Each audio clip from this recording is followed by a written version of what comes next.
You know what's funny? You know my friend Ben who came and visited? Mm-hmm. And we were kicking it? Mm-hmm. Later, he was like, yo, was Rich coming on to me? Like, yeah, Rich is gay, right? And I was like, bro, Rich isn't gay. Like, everyone thinks that. Rich isn't gay, though. Love him, but no, he's not gay. Yeah, one of those Wish wild. he was. Sounds good.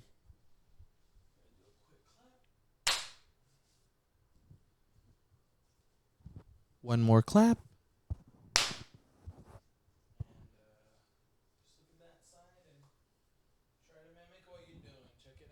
Yeah, I know. I see.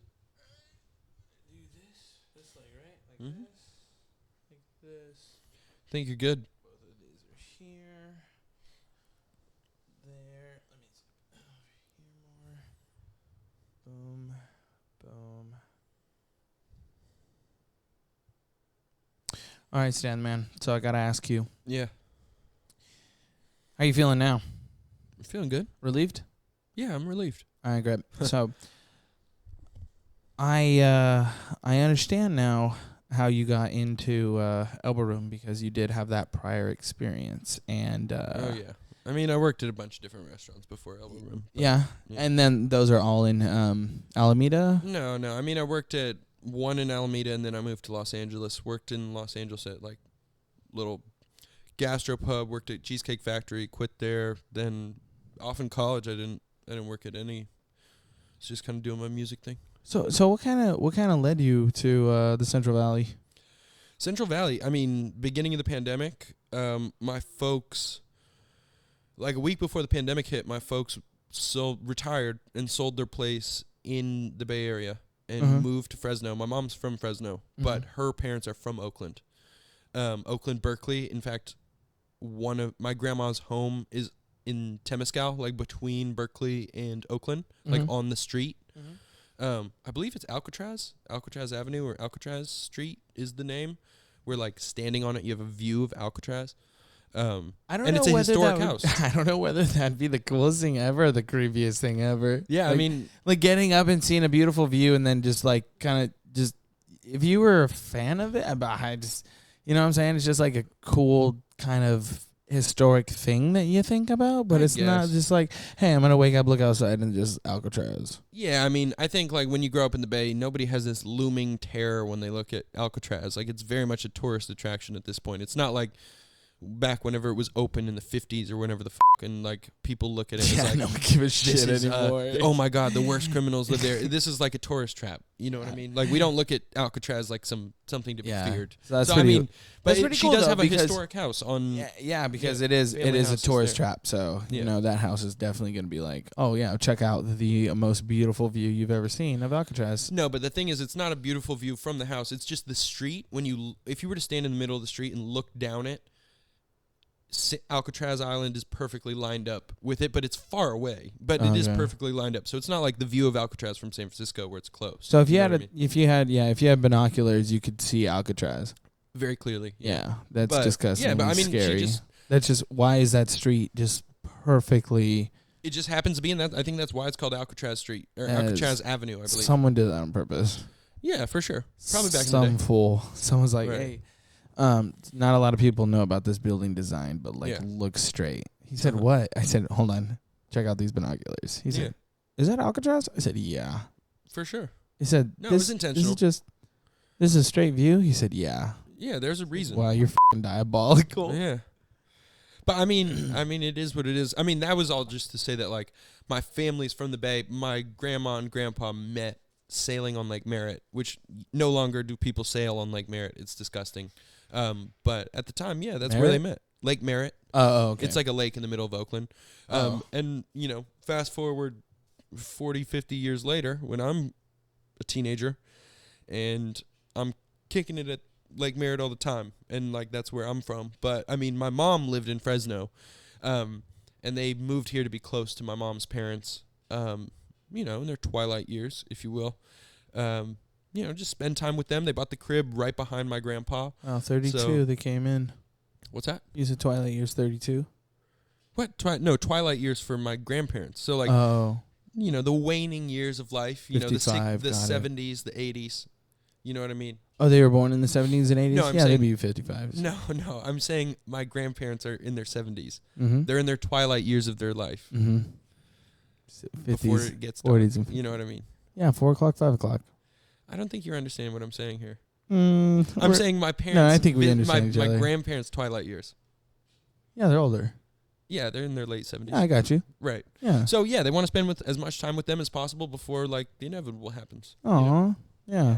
So and because it was the pandemic, like I was at college. The sky keeps on turning. He knows. See, he knows. But yeah, I mean I was in college at the time, and like colleges shut down around the world. And They so were in Fresno. They were in Fresno they moved to Fresno the week before the pandemic hit. So and then you found yourself. well, I came and stayed with them because it was like, yo, where are you going to stay? Like, once my lease ran up in August after the pandemic hit, I was sort of like, okay, bro, well, I got really nowhere. Like, That I'm not was going to a renew my shit lease and show. pay all this money to stay down here. What so a shit I show. came and stayed with them. I hated Fresno at first. I thought it was like, okay, no offense, because I know you're from the Central Valley, but like, for me, Fresno, it was like, Mom, Dad, what the fuck are you guys doing? Like, this is where dreams go to die. Getting here, something came out of it that I never thought. Becoming friends with you, becoming friends with David, you know, like actually having like a solid group of friends where now when I come back, it feels like home. I visit with my folks. I visit with my grandparents. It's very wholesome time. And mind you, I'm living in New York now. Like if it weren't for Fresno. Yeah, you're a goddamn celebrity. Well, yeah, I wish. But yeah, I don't know. What do you mean? You're 100 band stan. Yeah, right. Celebrity. 100 band stan. It'd be nice. But I mean, even the 100 band stand name, I don't want to say it's dead, but I'm not using it anymore. It's a it's a relic. You know, it's like that was sort of a persona that was adopted through high school. It was like an Instagram handle that everyone I knew loved and was like, yo, 100 band, what's up? And now it's because it was fun, it was catchy. And like through college, I started developing music more and I was like, yeah, that's my name. Now I do think I'm in a little bit more of adult phase of my life where like I haven't released music since 2021. But next time I do, and I do have music that I'm planning to release eventually, I'm just going to go by Stan. I think the moniker, is that what they say? Moniker? Like one name, moniker? Either way, one name, Stan. It's concise, it's nice. I like the name. Yeah, all that. I love that, honestly. Yeah, but that's what brought me to Central Valley. Took a trip to New York and loved it. And then I was like, you know what? This is my last month at the Elbow Room where we both worked. Man, you just jumped. So we're dropping back towards you coming in. You're with your grandparents. Pandemic. No, I was with my folks who lived next to my grandpa. Oh, you okay? Yeah. That's right. And they're in their twilight years, Yes. 40s, 50s, and No, 70s. Yeah, when they're born. So then you started working at the Elbow Room probably within 2021, right? 2021 August, late August. Matter of fact, I was interviewing for another position at that time. Like this was right after I graduated in 2021. Mm-hmm. I was a late bloomer. Yeah, aren't we all? Yeah, and so when I graduated, I was like, "What am I gonna do?" My best friend since I was 5 years old. What'd you graduate with? Bachelor of Arts in Linguistics. That's beautiful. Yeah, I love it. And it benefits me to this day. Matter of fact, just because we talked about Montclair earlier, I'm the only Spanish speaker at Montclair Client Services. So I take all the Spanish calls and it gets me more sales. Dude, what the F? I would have never guessed that too. Mm-hmm. Never would have guessed that. I mean, it's only a team of 10 of us, so I'm the only Spanish speaker. So I take all the calls for Spanish. And like I think last month specifically, I did like an extra $6,000 in sales just from Spanish speaking calls. Wow, that is insane. Yeah, it helps me. It's good for like, it's helped me get to where I'm at. I just signed a new job offer. I feel like definitely being bilingual and Spanish is one of those languages very solid. For sure, especially in the U.S. Yeah. It's helpful. Huge. Yeah. Damn. Yeah, no, honestly, when we met, Mm-hmm. I think my energy was pretty matched, and I didn't really know what to do with that, and I'd never seen that before. Like, as in, I matched your energy. Yeah, it's crazy. It's like if I had a reaction type to whatever I was saying, it would be exactly what Stan would say, and it made me question because I was like, what the what? It's like I didn't really expect to hear that reaction, but I did. You know, and it was just like one of those things where I was all like, man, this guy's either like the greatest human being ever alive, because reflects myself, obviously. You know, just kidding. Or he's fucking with me. Or he's fucking with me like so hard, and I'm just like he's read me too well. Yeah, I don't even know. No, but I read you, and I thought said, you were, I said, like, is he gay too? I said, am I fucking gay? I'm just trying to question this. I said existence is being questioned. I said, who is this fucking guy? You know what's funny? You know my friend Ben who came and visited? Mm-hmm. And we were kicking it? Mm-hmm. Later, he was like, yo, was Rich coming on to me? Like, yeah, Rich is gay, right? And I was like, bro, Rich isn't gay. Like, everyone thinks that. Rich isn't gay, though. Love him, but no, he's not gay. Yeah, one of those wild mysteries, I think, of life. It's just like everyone always asks, and it's just like... But you're eccentric. I think that's kind of what it is. I think you're eccentric. And mind you, I think in most cities, people would be like, oh, he's straight. Trust me. But in Fresno, in Central California, where I think inherently people are more a little like... I've lived all over California. I've lived in L.A., Inland Empire. I've lived in weird San living Francisco, in the city Bay like Area. this. Yeah. Like, these places are very, like, socially progressive compared to the Central Valley. Central Valley, I think people very much subscribe to this lifestyle of, like, oh, Take like your goddamn time. agriculture, settle down. Like, yo, we work with people at Elbow Room who literally were 22 with kids and wives. Like, a wife, pardon me. Like, you'd be 23 with a wife. You'd be 22 with a wife. Fucking 2 kids, whatever. Like, that's a normal thing. Like, yeah, it's a very different, and I think it kind of breaks their matrix when you're kind of just sort of like sexually comfortable with yourself, and you can kind of be, I don't know, like open. Yeah, very open and sort of comfortable with everyone, and I think people just take it as like, oh, bro, he's got to be gay. But I mean, one of the biggest things is like, and I learned this through my DUI classes, which is hilarious. Yeah. It was what you really show to people, and what I show people is what I am. You know, I don't try to play a mask, and I don't try to play a different character, even though I can play different characters if I really wanted to, and you know, and be someone that I'm not, because I have practiced that for future acting possibilities. But you know, I just you know, being up front with someone is just like how you should definitely approach the world, no matter what the case and situation should be. Mm-hmm. And you know, people see that and they're just like, they just don't really know how to understand it. Really, it comes across as a way of just, especially if I was just to give you like some random snippet of my life that was like a deep dark detail, mm-hmm. You'd be like, oh, what is this guy? Like, the difference between being who you are, being who you should be. Like, kind of, a lot of people are like, whoa, he's not being who I would think he should be. Or, like... I don't even know what I think I should be. I don't even know what anyone thinks they should be, except for who they would want to be, right? Uh-huh.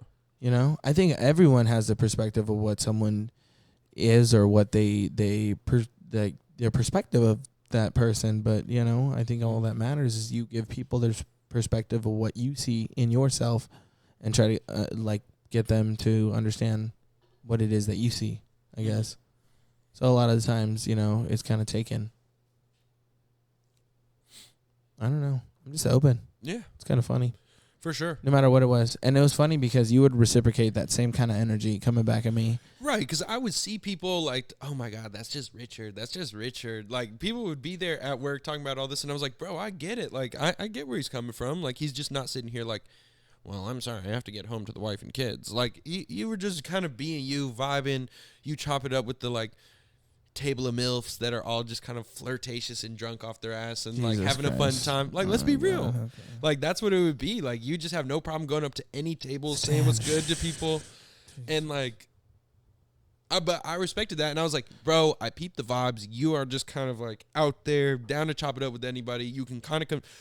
Okay, wait, if I could flash back, if it weren't for your communication skills and ability to talk with anyone, this wouldn't have happened. Okay, I remember this one night. Interesting. I'm not sure what's going on now. No, literally one night after work, it was just a water and hold type night where after everyone got off, we just went and kicked it at the bar. Mm-hmm. I think probably Gabby was serving the drinks, if we're being real. And we're sitting there just having a bunch of drinks and whatnot. And you went over to chop it up with this like table with like these 3 older women.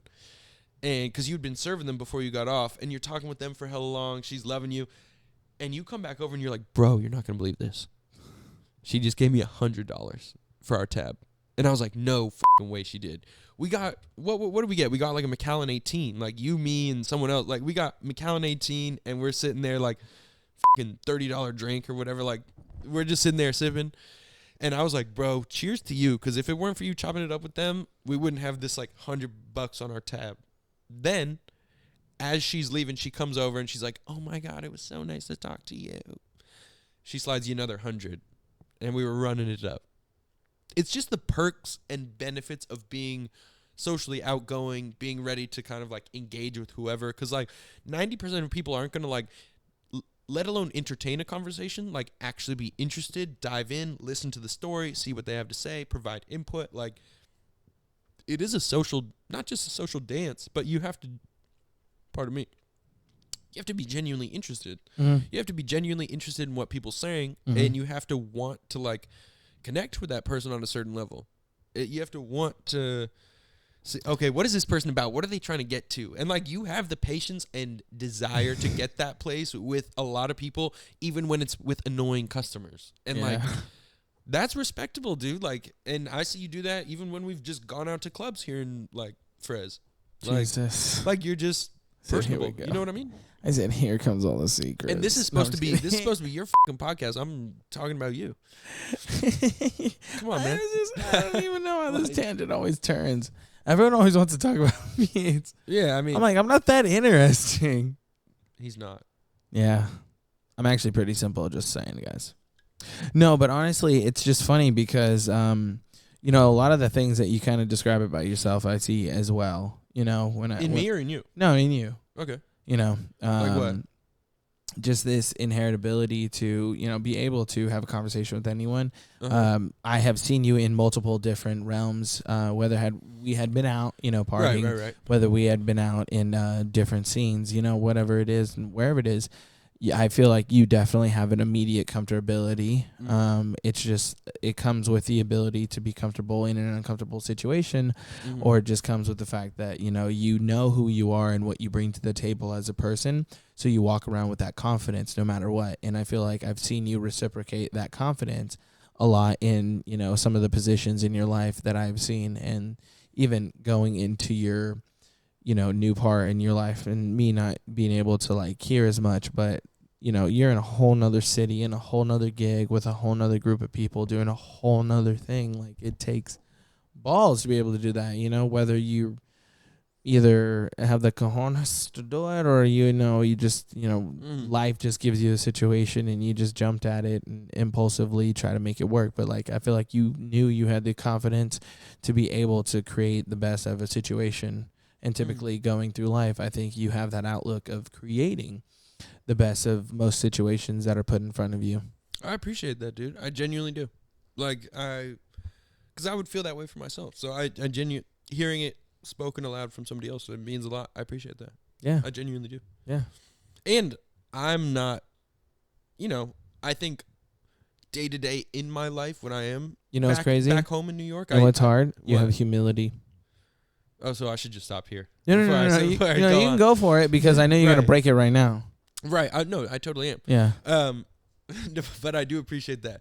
No, I feel like day to day in my life in New York, I feel like I haven't accomplished shit. Like I'll be sitting there and like just accepted a great job offer the other day, and the next day I don't feel new. I don't feel like I've done it. So this job offer, where like to hear somebody else celebrate it, it is big, and it helps me kind of like reflect on it. I think also taking a step back from the city and being here in Fresno also allows me to be like, wait, whoa, like this is what I'm going back to.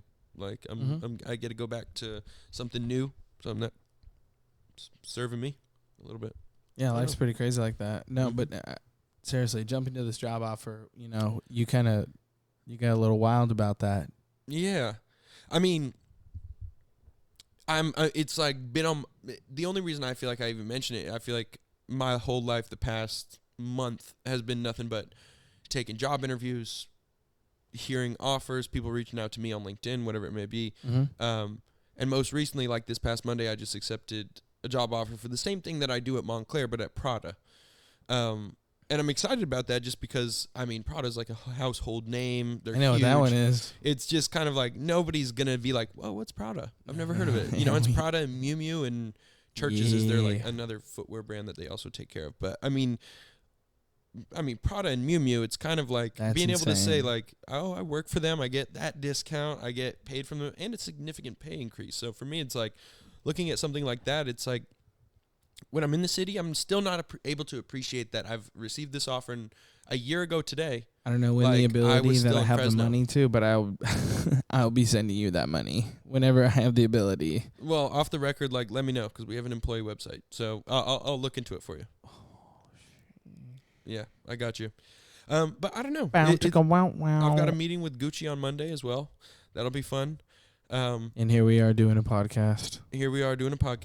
But I mean, it was just something for me where, like, the ducks fell in a row with New York City. And, like, when I first moved there, I was doing a shitty tech sales job from a company in San Francisco, which, like, in order to get my severance, I had to sign that I wouldn't talk about it. So I won't talk about it. But I got laid off from it last August. And then... So that's okay that you can talk about it? No, I can't. Well, I won't talk about the company specifically. It was a great company that afforded me lots of opportunities and gave me great experience. That's what I can say. But... Just like every place that I've ever worked at. I love you guys. Yeah, exactly. Yeah, every place I work, I appreciate. Every place, dude. Like, I learned a good thing or a bad thing. I don't even care how just crazy everything went. Everything taught me what I know today. Yeah. And I appreciate 100%. Every second of every person who's ever helped me in this world. For sure. Because I wouldn't be able to be here right now having a conversation with you if it wasn't for them. Yeah. And I can't agree more. I appreciate them all. Yeah. And it helps, ultimately, I feel like it helps me track my progress. Like, it's... Yeah. As of the 29th, in a week, April 29th, a year ago is when I started the job and moved to New York City, like, officially, full-time. Like, I wasn't just there having fun. Like, I moved there because I got a remote job and moved there. And, like, to think that I was doing this job where I was grinding every day they're telling me I need to do better, and it was, like, for a fraction of what I make now. And now I actually get to work in an industry I care about. And you kept, know what I mean? Yeah, you kept grinding. And honestly, that you bring that up, I kind of want to round into, you know, is this what you want to do? Yeah. This is it? I mean, given the opportunity, you have anything given to you, that's a good for any kind of money, you have the choice, and this is what you get to do. Okay, obviously that's going to be a different question. But I mean, here's the deal. Oh, okay. No. Like, but if that's your question, then I have a whole different answer. Like, obviously this client services is not what I want to do. No. But I mean, working for a brand like... You know why you do it? Because you definitely enjoy the aspect of engaging with customers, your sales, and you also have that experience in the fashion industry. So I feel like this is just a dumb no-brainer for you. But talk to me. What you want to do, that's a different story. Yes. I mean, what I'm doing now is I think my whole career history had kind of led up to this. Like, I feel like this is like the most glorified version of what all my previous experience had led up to. What do you want to do? Well, I mean, end goal, I'm not... Okay, there's multiple Your ways legacy to lives on because Stan the Man, this is what you... Right. I mean, I want to do all things creative. Like, so essentially what I would love to do is be able to design clothes, bring them to market, have a reputable brand behind my name that's, sustainable, fashionable, that people want to wear, that's talked about, that's sort of like, yo, you heard of that? I f*** with it. Steve Madden. Well, not that. But, not specific. But I mean, like, you get what I mean. Not like specific. A brand. Yeah, like exactly. Steve Madden's cool or whatever. But I mean, they give very decently priced shoes for women. I apologize. I just thought of that just because. No. I mean, Steve Wall Street. My my girlfriend. Yeah, for example, product. Exactly. You want to be as high as talked as Gucci, as as your story brought together as Louis Vuitton, as. Even going that far might be a stretch. Like, if I had people really like f***ing with my drops and purchasing my stuff, like, I'd be thrilled. And Supreme is not as, has that story, but still has, that same price tag. Right. I mean, You they're a know? little bit more hype based and a little bit more streetwear oriented. I am looking at like You're right. what I've been designing But as of late is you a know, little what bit I'm- different. Yeah, it's I right mean, there though. It's Yeah. that's what I'm trying to understand is like, Yeah. why do they get to be at where you're at? Well, they've been very smart with their merchandising, and that's Mhm. why actually job-wise, aside from all dreams and like side projects of like me, like I've been working on clothing designs and stuff like that, and working on kind of the back end or the sort of bringing products to market and product development for something I can call my own. Job-wise, this is kind of why I've been looking at something like merchandising. Merchandising is kind of my goal, to be a merchandising manager at some sort of at a good brand, at a reputable brand. I would love to be in merchandising because I think it's pivotal. If you got to have any job that exists in the world, you want to be the guy that does merchandising? If we're talking about a job that somebody is employing me to do, sure. However, what do you... Wait. Let me answer this correctly, because I feel like there's two different lanes. There's like, okay, yes, I want to be an entrepreneur and a business owner at some point in my life, but that's not necessarily a job in the same sense as like, okay, you sign your W-2s and you like get your tax taken out of your checks, like a job that I'm ascribed to do. Like, okay, yes, if there's so a job that I'm ascribed to do, I'd love to be a merchandising manager. If you were 100 Band Stan and they were paying you royalties for all your music, is that a job? I mean, in a sense, but I mean, it's not. Sure. So you're an artist. So that's your job. Yeah, I guess. So, I mean, given any ability, anything given to you, what would you want to do? Would you want to be an artist? Would you want to be... Okay, if you want the most fucking, like, letting go of all societal sort of, like, norms, and I'm going to answer the question however I want, I want to be able to make whatever I want whenever I want. Like, I want to be, if I want to come out with a song and people fuck with it, you want to be a producer. You want to produce No. No, you want to be the artist. No, let me encompass this fully. Okay. I want to be able to do any creative project I want. Mm-hmm. Whether it's media, whether music, it's video, like movies, whether it's short films, whether it's designing a line of clothing, like I don't care as long as what I make is consumed, enjoyed, purchased by the general public, and I get feedback for it. That's what I'd love to do. That's kind of like where it's all amounting to. What's ever stopping you? I think that's... Oh, nothing's stopping me. I think I'm on the way. Literally what you're doing. Yeah, I mean, I'm on the way. Like, I just finished my second round of sampling for my first product. I'm working with this like pattern and sampling company in New York City. I've sourced all my fabric like sustainably. I just got my second sample back 2 days before I came out here to Fresno, and working on the third sample for when I get back, and that should be the final one. And then we're gonna start marketing. Like but this is your journey right now. Right now, you want to focus on the fashion aspect. You're like, right now, if I want to make my stamp right now, I think I'm gonna focus on fashion. And if you make your stamp on that fashion, then you think you're gonna turn your focus maybe to music then after that, and then try to make your stamp there, and then maybe after that go to like, movie media or, whatever case, short film, something that you want to like, and then put your stamp there as well. Or I mean, I don't have it so lined out as to like that's the trajectory that it's going to follow, but they significantly overlap. So for example, with the first line of me developing, like my first product is a tank top essentially. And like I'm bringing it to market, and it's just like, I mean, it's similar to a normal tank top, but like the material's different, the outline, the like silhouette is different. Yeah. I mean, I'll show it to you later. I'll show it to you maybe tomorrow. But like the first step, coming up with a product. Now, when you think about marketing, like what does it need? It needs visual assets. It needs product photos. I need, for any advertising that I'm going to do, it needs music in the background. I don't want to pay royalties for music, so I'm going to make the music myself. Oh, okay. So, I mean, like, all these things, they involve all the aspects of the creative process, including, like, website development, like building my own website, which I've done. And so it's an ongoing process. Different so I think aspect of it, you want your hands in, and the creative process. I would say the official title of something that I'd be very interested in is, like, creative director. So you wouldn't want to outsource for any of your things. You wouldn't want to outsource for someone else to put together something for you. Like, you're like, okay, this is my you hand them your clothes that you created, and you're like, okay, make a commercial for it or whatever. Or, you know what I'm saying? Like, but this is what I want you to, you know, identify this part of it, this piece, give it the known that there's multiple aspects that you can use this for, events, you know, and then think about that while you're making it. Right. I mean, I'm not even opposed to that. It's just when you think about it realistically at this level where I don't have any established brand, this is literally the first thing I've ever done. The money for something like that is absurd. Like, if I were to pay the money for somebody to do it, it's kind of like, I'm not ready, or I don't think it's smart to shell out thousands of dollars for someone to do that for me, when it's like, listen, I know plenty of good-looking, fashionable people that it would look good on.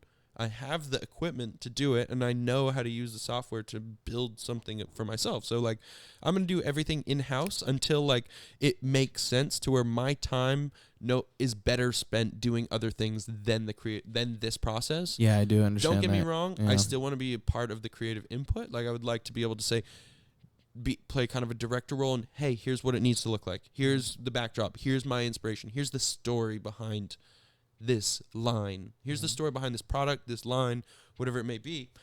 Yeah, I want to play a pivotal role in that always. But do I literally want to be the camera operator for the rest of my life? No. Like, creative director, I guess, is kind of like the most summary title of all the things that I'm talking about. But at the same time, I don't want to let that artistry shy away. Like, of some people who really inspire me, if I can list to kind of give a good idea of what I would love to aspire to, there's people like Donald Glover. I think he's genius, you know, being a director for movies, shows, executive producer for shows. Every time I say his name, and I love it too. Yeah. I said, you ever watch Community with Donald Glover? He said, who's that? I said, Childish Gambino. Yeah. He say, that's his name? I said, exactly. Like, is that not prolific? Like, to be somebody who's kind of does all these different things. He plays executive producer. He plays director. He plays actor. He does all these sorts. Musician, producer. Like, he does all these sorts of things where it's like he's not really limited by any one thing. Mind you, my artistic style might be a little different. I love his like, in terms of videography and directing. Like, I love his work. Musically, I think we'd be very, very different. Like, I don't make music like he does. Albeit he's better than me at this point in time.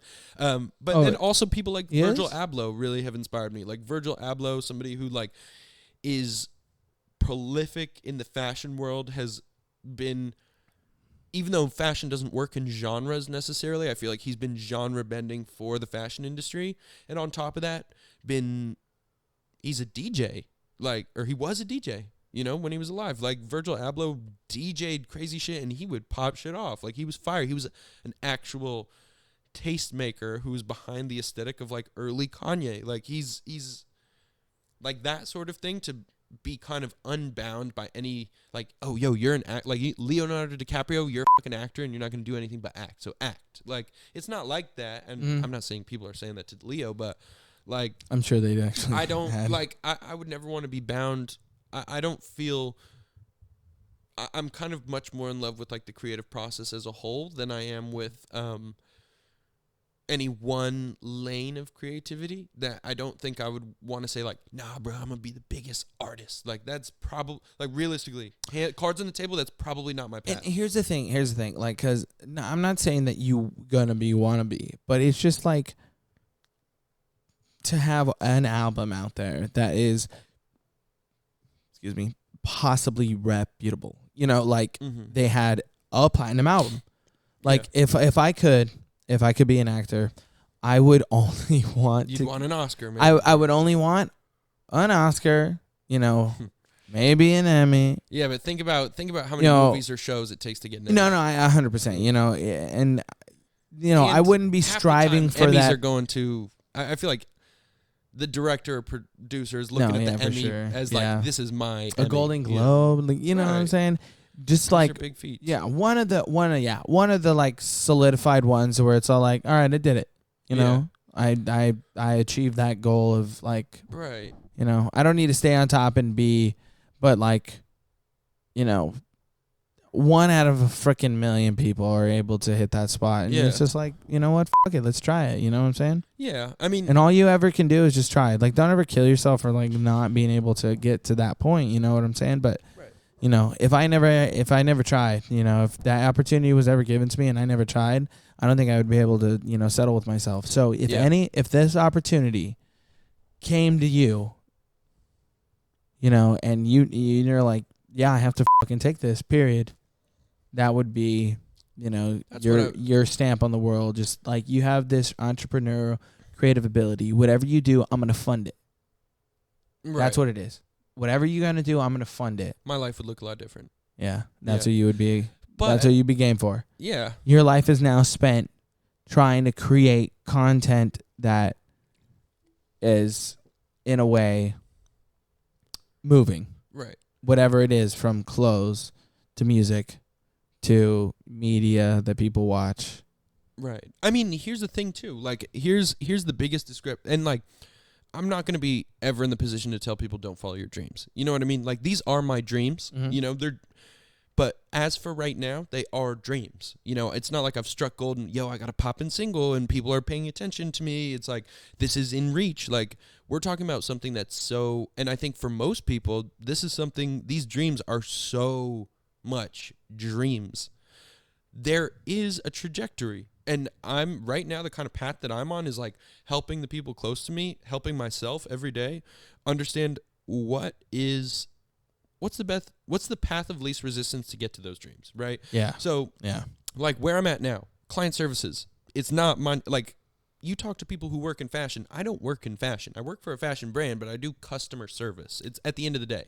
That's true. However, I said I was humbled at that right now. I mean, it's just kind of what it is. Like, I mean, what I'm aiming for requires, like, before I can possibly launch a fucking successful brand, if I don't understand what merchandising is or what really goes behind, like, running an e-commerce site or, you know, omni-channel click and reserve, like all this stuff about like, how does your boutique run? How do we source items? How do we look at the data and understand what items are performing well? Mm-hmm.